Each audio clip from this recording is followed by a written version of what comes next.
Hi everyone, I am Priyanka. Welcome to my YouTube channel. तो आज के इस वीडियो में हम लोग हिस्ट्री का जो ये हमारा सीरीज चल रहा है उसी को हम कंटिन्यू करने वाले हैं, जिसमें अभी हम लोग क्लास 6 एनसीईआरटी पढ़ने वाले हैं, जिसमें पहला जो हमारा चैप्टर है क्या कब कहाँ और कैसे, ये इसका एक पार्ट तो कंप्लीट हुआ है। ये पूरा चैप्टर अभी कंप्लीट नहीं हुआ है, उसी का सेकेंड पार्ट हम लोग स्टार्ट करते हैं। ये अभी हमारा फर्स्ट चैप्टर ही चल रहा है। तो चलिए अब स्टार्ट करते हैं। इसमें हम लोग पिछले वीडियो में कहाँ तक छोड़े थे, तो हम लोग देखे हैं कि अतीत को जानने के लिए हमें किन किन चीजों की जरूरत पड़ती है।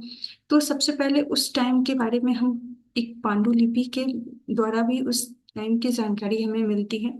तो ये पांडुलिपि होती क्या है, तो सबसे पहले अगर जाने तो पांडु जो लिपि होती है वो तार पत्रों पे लिखा जाता है। ये जो पांडुलिपि है वो तार पत्रों पे लिखा जाता था।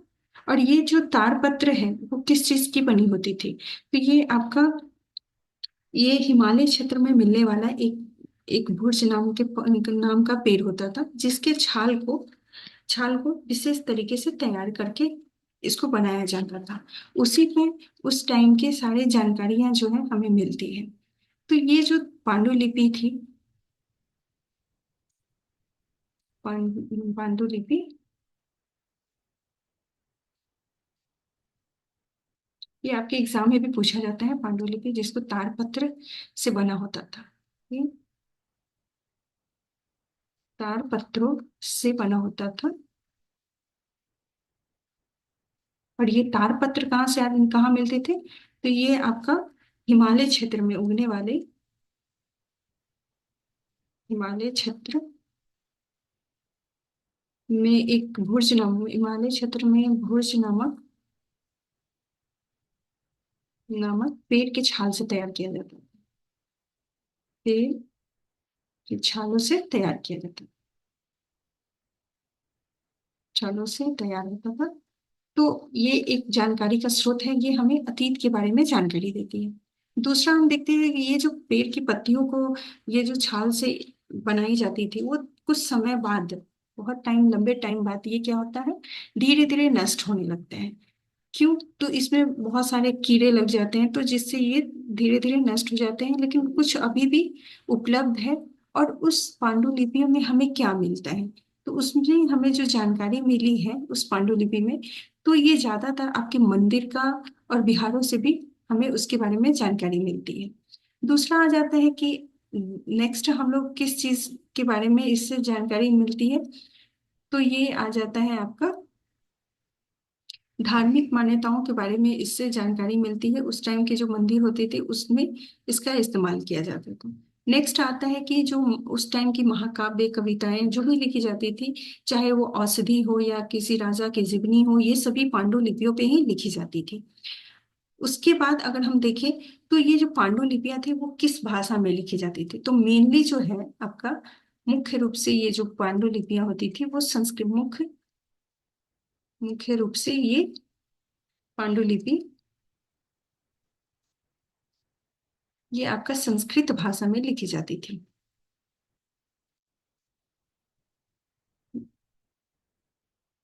संस्कृत भाषा में, लेकिन आप देखेंगे तो प्राकृत और इसके अलावा ये जो है आपका संस्कृत के अलावा भी प्राकृत और तमिल में भी ये पांडुलिपि पाई गई है। जो प्राकृत भाषा होता था वो आम लोगों की बोलचाल की भाषा होती थी, उसमें भी हमें बहुत सारी जानकारी मिलती है।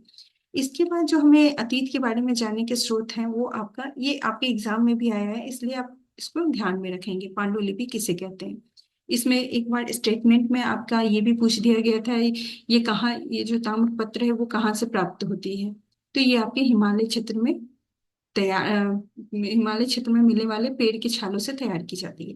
दूसरा जो है अतीत के बारे में जानने के स्रोत आते हैं वो है आपका अभिलेख। तो अभिलेख किसे कहते हैं, अभिलेख क्या होता है, ये भी एग्जाम में आता है। तो अभिलेख को अगर हम सीधे सीधे देखें तो इससे पहले जो ये पांडुलिपियां थी वो ताड़पत्रों पे लिखी जाती थी, तो ये अभिलेख जो है वो कठोर सतह पर लिखी जाती थी, कठोर सतहों पर, या जैसे आप देख सकते हैं कठोर सतह में आपका ये पत्थर आ जाता था, पत्थर या धातु, ये सब कठोर वस्तुएं होती थी, और धातु, इनकी सतहों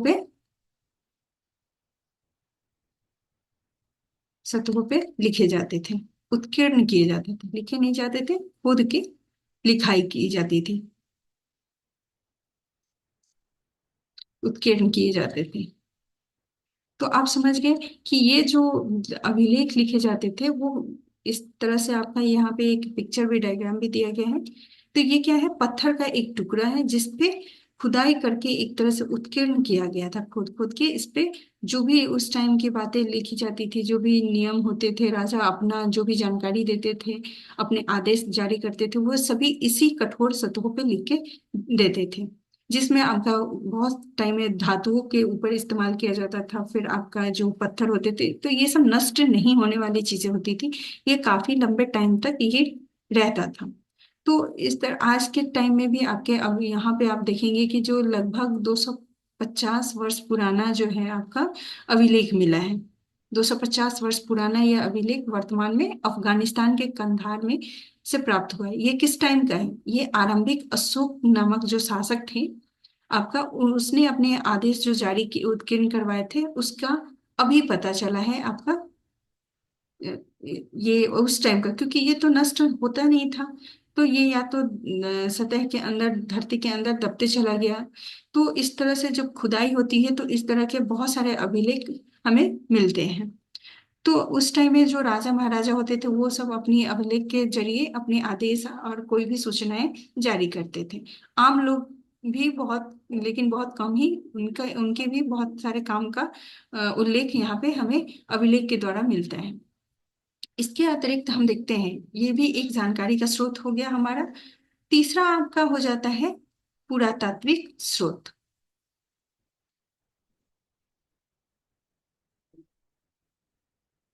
पुरातात्विक, ये देखेंगे ये स्रोत कैसे होते थे।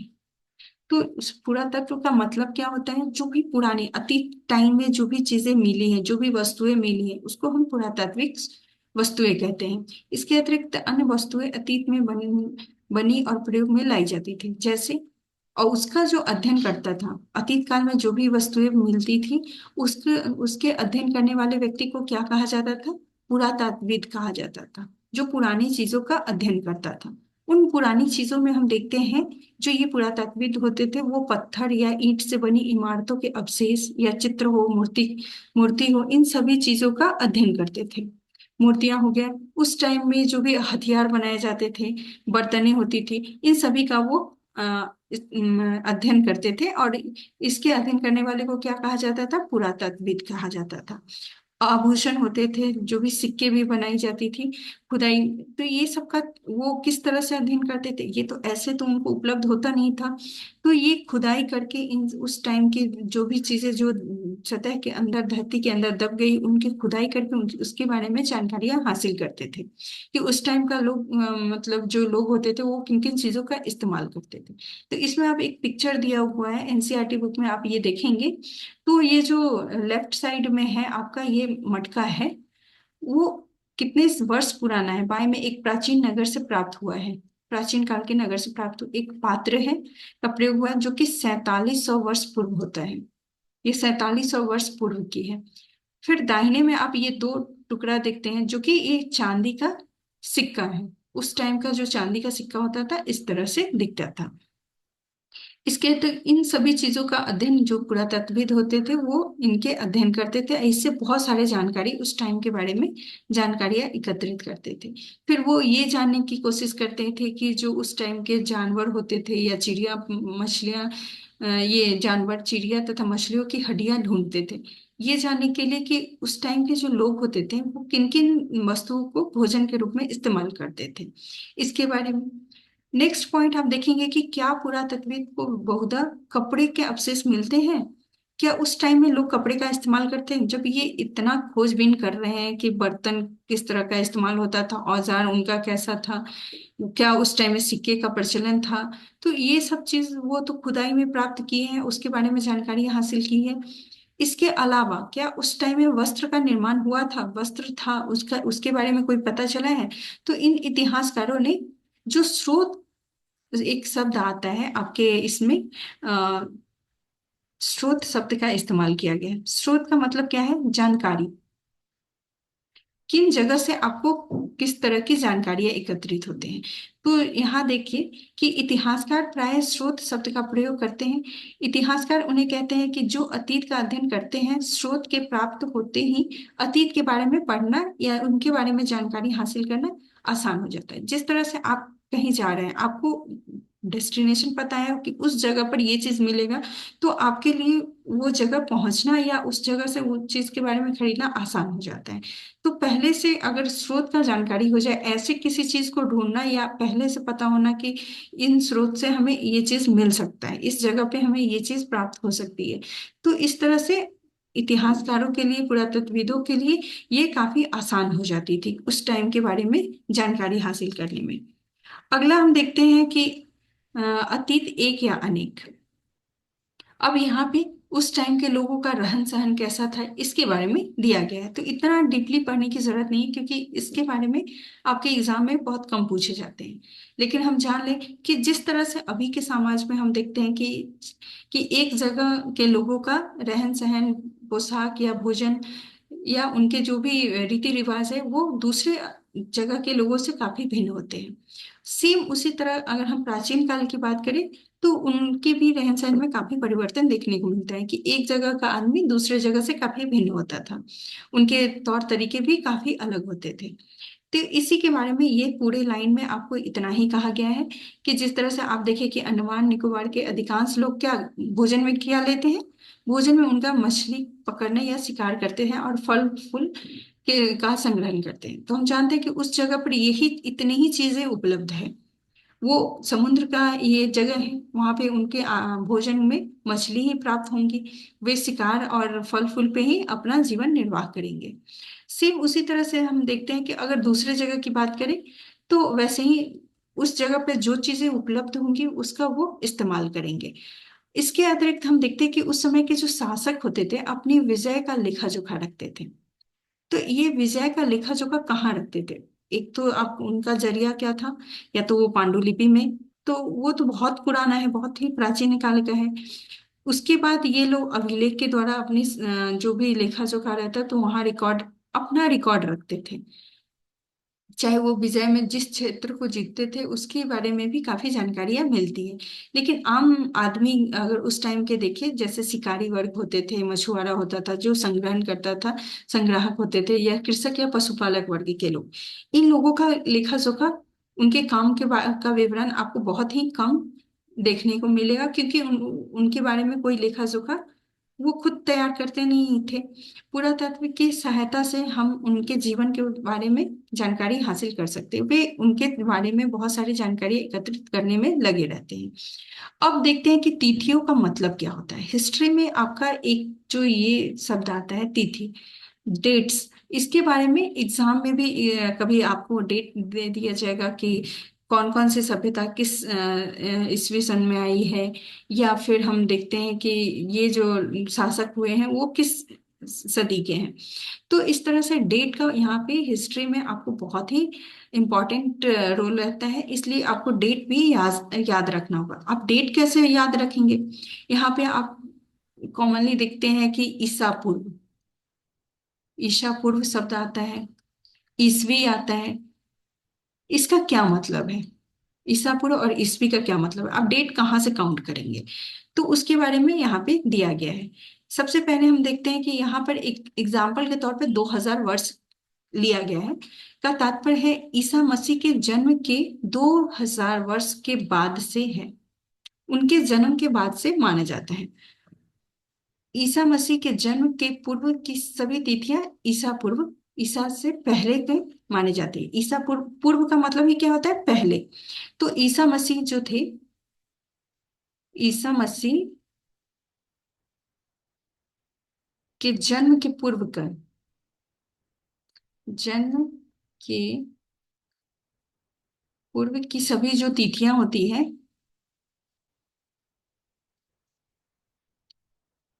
सभी तिथियों को क्या कहा जाता है?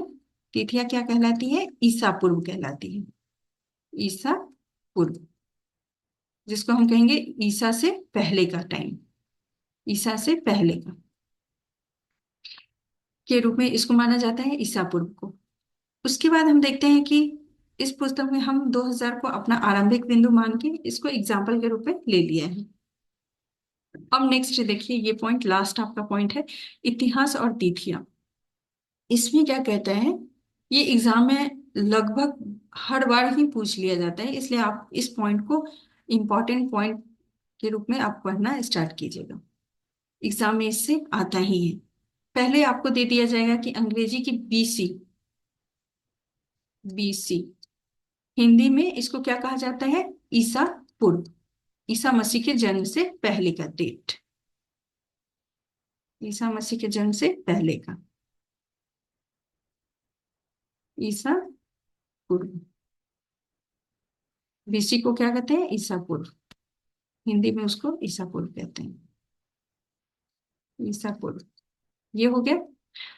का तात्पर्य क्या होता है, बीसी का मतलब होता है बिफोर क्राइस्ट, बिफोर क्राइस्ट ईसा पूर्व होता है।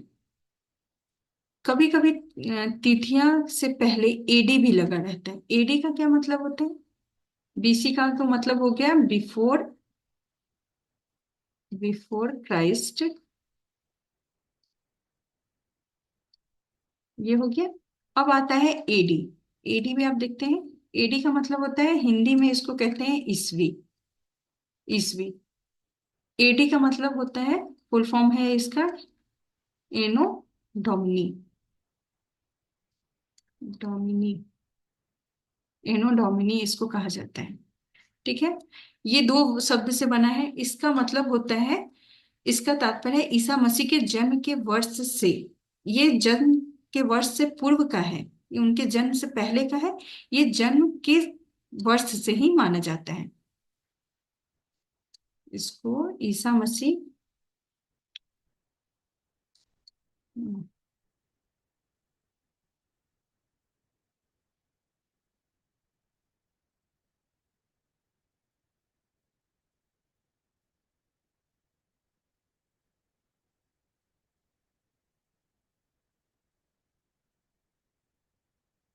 इसको ईसा मसीह के जन्म से माना जाता है, उनके टाइम पीरियड से माना जाता है। दूसरा आ जाता है आपका, ये तो आप देख लिए, इसका तात्पर्य है ईसा मसीह के जन्म से। कभी कभी एडी को क्या कहा जाता है, जो एडी है, एडी को क्या कहा जाता है, एडी के जगह पे इस्तेमाल किया जाता है सीई, सीई, सी, ये एग्जाम में भी पूछा गया है।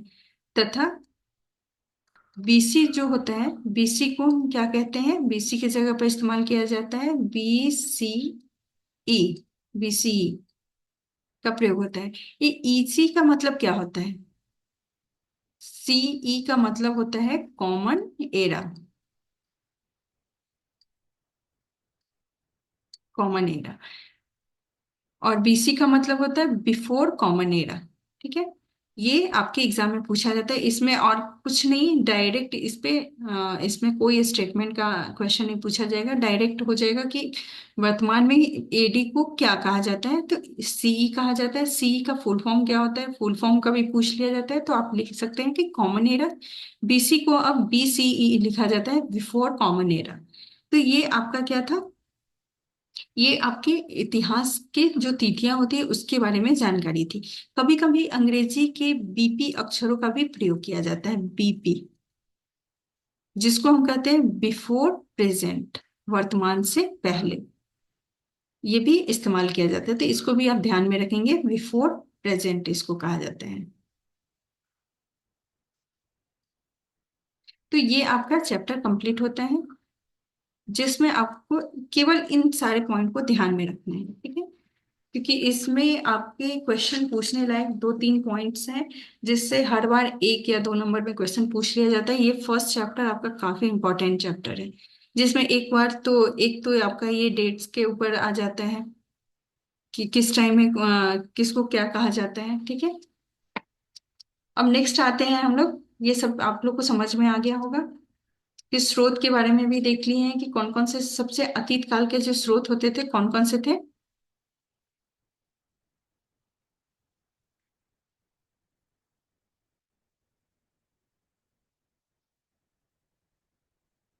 ये हो गया। तो अब हम लोग नेक्स्ट सेकेंड चैप्टर स्टार्ट करेंगे, ठीक है। उससे पहले आपको इन सारे पॉइंट्स जो जो लिखा हुआ है केवल इसमें इतना ही आपको देखना है। अब नेक्स्ट चैप्टर में हम लोग सेकेंड जो चैप्टर है उसमें मिलते हैं। आप लोग इस सारे पॉइंट्स को नोट डाउन कर लीजिए, ये आपके एग्जाम के लिए काफी इंपॉर्टेंट है, ठीक है। Okay, thank you.